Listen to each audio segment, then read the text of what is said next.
Morning, everybody. Good morning.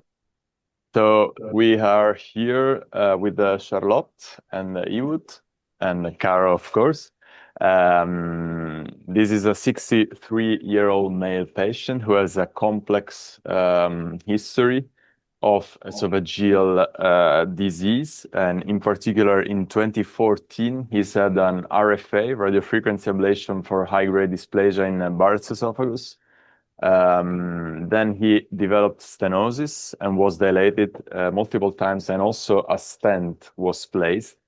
Then in 2022 he had an ESD from high-grade dysplasia again, and but there was still inflammation and residual Barrett's showing high-grade dysplasia. So he's received the treatment with a radiofrequency ablation again because there were no visible lesions.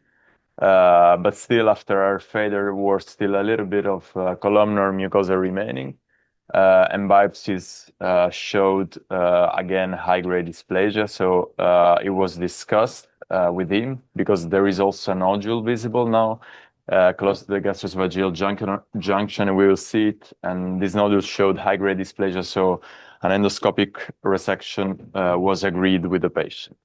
We are in the just below the upper esophageal sphincter now, and this is an inlet patch. So this is not Barrett's. Maybe in Barrett's patient you can be uncertain, but just below the upper esophageal sphincter we have a cap. Of course, the patient is intubated now. Is very easy to see, but it's a columnar patch, columnar tongue, and this is an inlet patch. So we go down, and we see here that the shape of the esophagus is a little bit weird. There is a narrowing, I would say, of the lumen with some scarring we can see here on the right side. And this is a result of the previous EST, but probably also of the stent placement and chronic esophageal inflammation. There are other scars here, as we can see, but they are easily passable. And here we see a tongue of columnar mucosa.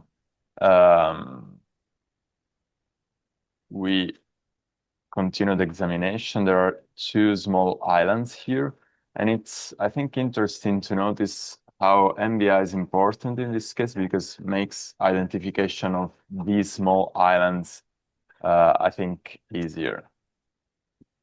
We can see here that the pattern in these small islands is normal. Then we carry on and we go further down. White light again.